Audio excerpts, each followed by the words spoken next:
Hi there everyone, JJ here, jump instructor, professional golfer for 25 years, and I'm here today to hopefully motivate you in your health and fitness journey through jumping rope. So today's tutorial is all about some basic errors that beginners or more advanced jumpers make. So let's go through and take a look.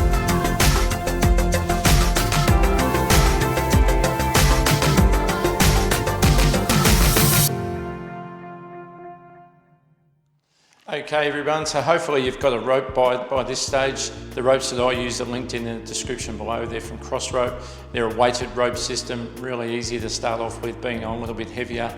It's also got a system where it's an interlocking changeable handle, so you can change your ropes really easily. So if you're interested in any of those, please contact me on the link below. But hopefully you've got a rope, we're going to size it correctly. If you stand on the rope and have the handle straight up out in front of you, the top of the handles should come up around the chest area. If it's any more than that, it's possibly okay for you if you're a beginner. If it's any longer than at your armpit, it's definitely too long. And what you'll find is that when the rope swings over, it will bounce up and it will hit you in the ankles and you won't be able to actually jump over it. Conversely, if it's too short, you won't be able to jump over it as well because it won't actually be low enough. So it's really important, muck around with different size lengths. As I've mentioned before, there's not one size fits all. It all depends on your form as well, but it is very important to get the rope length right before we go on to the next step.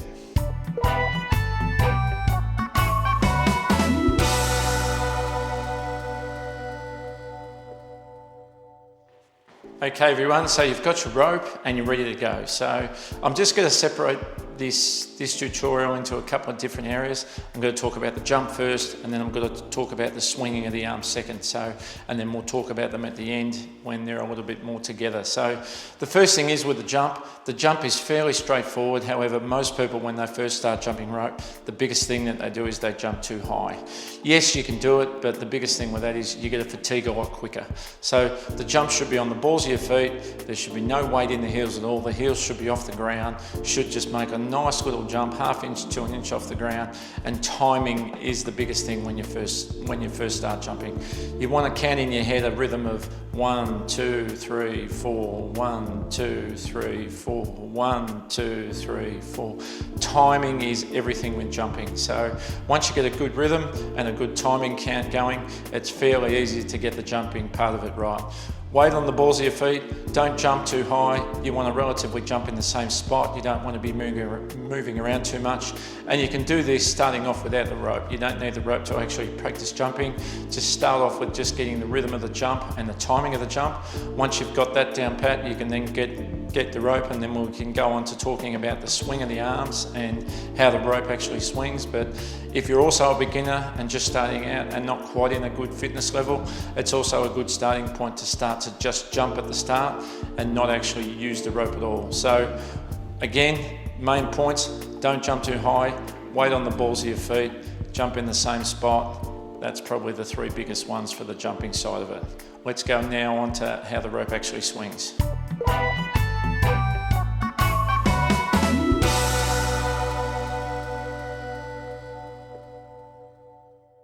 Okay everyone, so we've talked a little bit about the jump. You've got that down pat, or you've started practicing that, which is a great start. Now we're just going to talk about how the rope swings. And we're going to start off with an exercise called a windmill swing.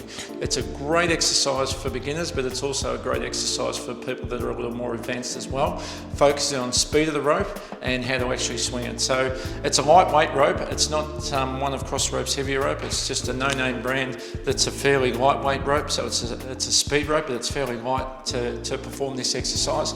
The first thing that you really need to understand when you hold the handles is that you need to hold the handles in the fingers. And they should be light. If you're holding it tensely or tightly, no good. You need to have almost no tension at all. You want to be really relaxed in the hands and arms, and you don't want to be holding the handles tightly at all. That's number one. Secondly, from there, once it's in the fingers, you just got to stand there and you got to actually practice swinging the rope, moving the rope from side to side, in both hands, both your left hand and your right hand, to try to develop some speed, and you're focusing on swinging the rope with your wrists and your fingers. You're not swinging the rope with your arms or your hands. That's the biggest one that most people do as well when they first start. They move the rope with their arms and their shoulders or their elbows, and not only will it fatigue you quickly, but it won't give you the chance to actually get the speed, nor the consistency, nor the timing that you actually need to jump rope for a period of time and at a good speed. So the windmill exercise is a great exercise to start off with. Make sure you do it with both hands. Do it for a period of time with one hand, then swap to the other. You'll have a dominant hand, of course, as everyone does, and you'll find it a lot easier to do with your dominant hand. Once you've done that, we can now get into actually movement with the rope in the jump as well.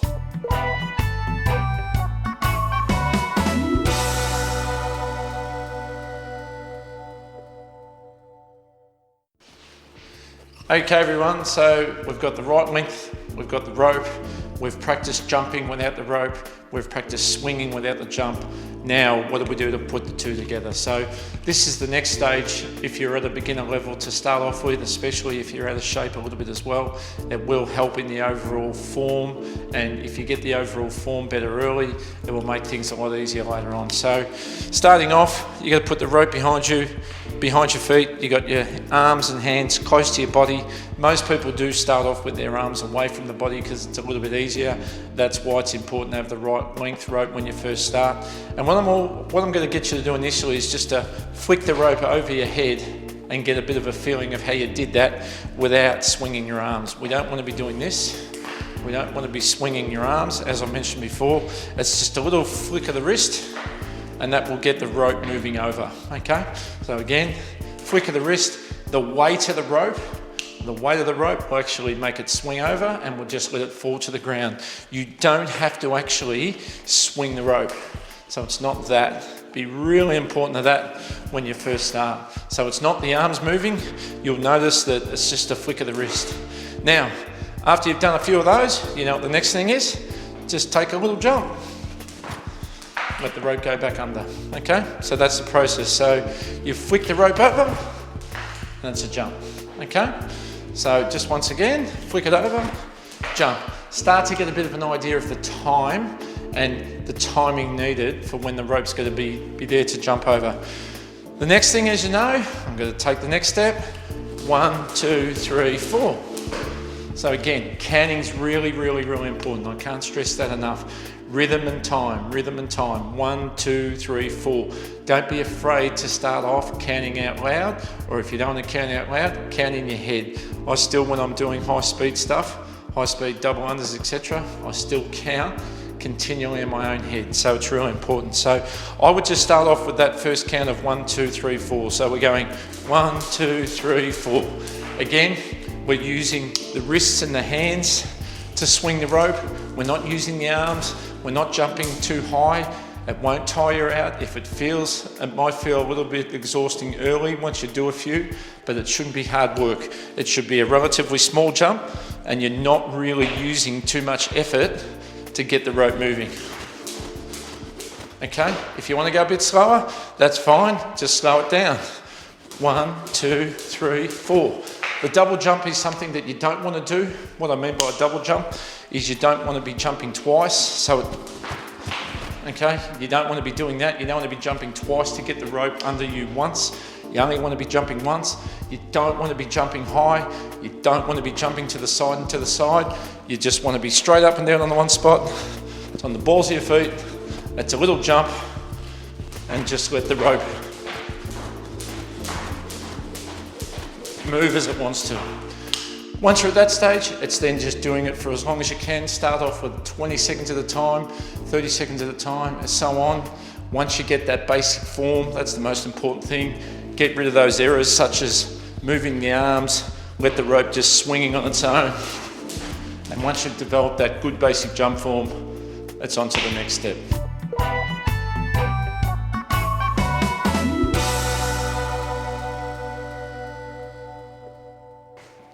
Okay everyone, that's about it for today's tutorial on getting the basics right when you're jumping. So hopefully you've enjoyed that, and please subscribe to my channel.